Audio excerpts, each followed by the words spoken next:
Hello, everyone, and welcome back to Media Day, brought to you by Alienware. I'm joined right now by Licorice, with coverage brought to you by Alienware. How you doing, Licorice? You look a little tired. Maybe you've done a lot of these interviews so far. You've been busy or something. This is only my second interview today, so it's not too bad. But I'm doing well. Thank you. Nice. What's that in the background I hear? Who is that? Yeah. What's going on? That's Vincent. I think it's some kind of emergency, but I'm not supposed to talk about it. Okay. Top secret. Okay. Is everything okay? We can postpone the interview if you'd like. If something's on fire or whatever, we could do this later. No, I'm just joking. I'm sure everything's fine. It's probably just someone else doing an interview. Okay, fantastic. Well, either way, good to chat with you. Is anybody ever going to pose any competition to you guys this split, you think? It's a tough question. And it's also something that I'm not really focused on, because even if we don't find any competition in NA, but if we don't get any better, then we might go to Worlds and just get beat up basically by the Worlds teams. So our focus is always just going to be on improving and making sure that we get better throughout the split, and that we're going to be able to do well at Worlds. Yeah, but I assume it's maybe easier to get better when you're playing against players that are good or teams that are good. I mean, I'm sure it's easier, but at the same time, I think that there's always so many things to work on, even within a single game of League, where as long as you're not absolutely crushing your opponents in 10 minutes every game, yeah, then you're going to be able to improve and take things from it. Well, even if you're not focusing on it, do you have any expectations or hopes around any of these teams? Like, people are saying, oh, maybe TL will look better, or TSM's going to be great, or whatever, EG or FlyQuest will continue to get. Do you have any expectations or thoughts on these different teams in the LCS?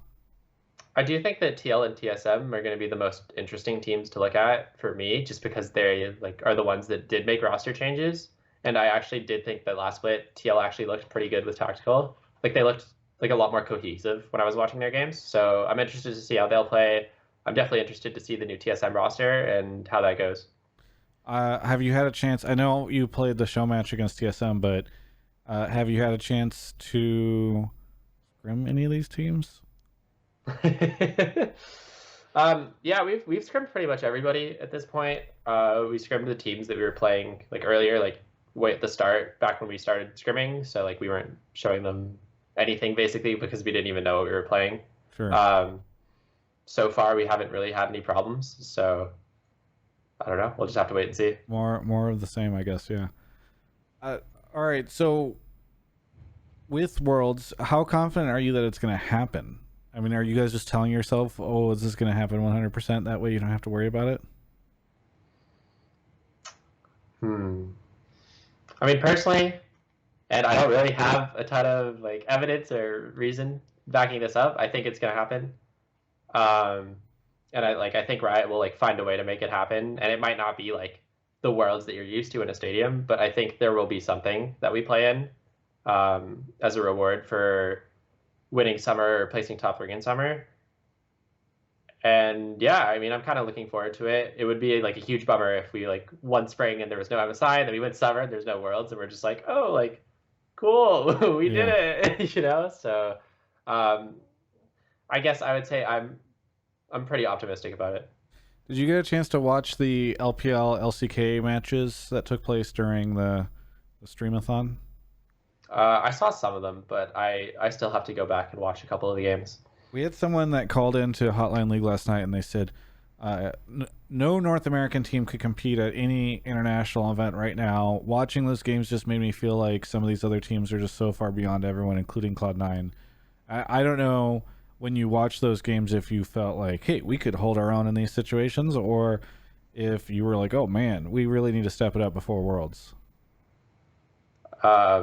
Well, I definitely didn't feel I don't know. I don't think I ever would get that feeling watching a game that I'm oh man, I probably can't compete here or something like that. I just don't think that's a thing that happens.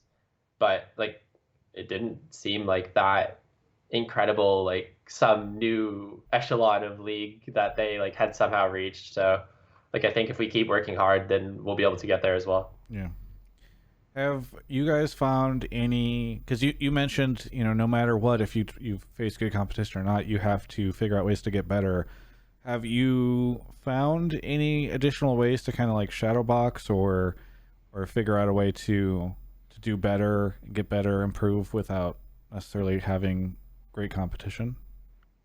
Um, I mean, as far as scrims go, you're like stuck with scrims, right? Like every team is organizing scrims. You're going to be scrimming the teams in your region, and like Right.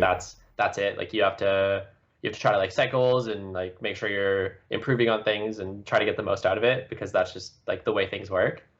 And then apart from that, like I personally don't actually play a lot of solo queue because I just don't think it's like very valuable as a way of practice, and I like focus a lot more on spending a lot of time in practice tool and doing a lot of 1v1s in the top lane.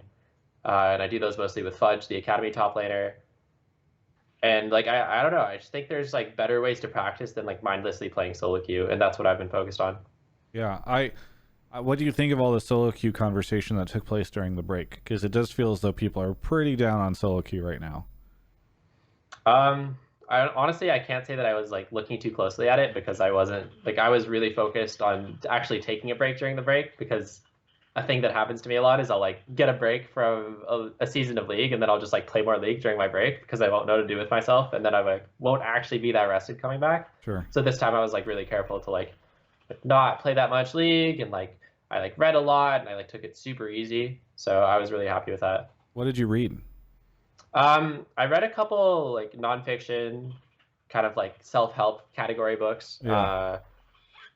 Just trying to learn more about like practicing better and like that kind of thing. And then I also like read a lot of fiction books because it's something that I like to do during the season.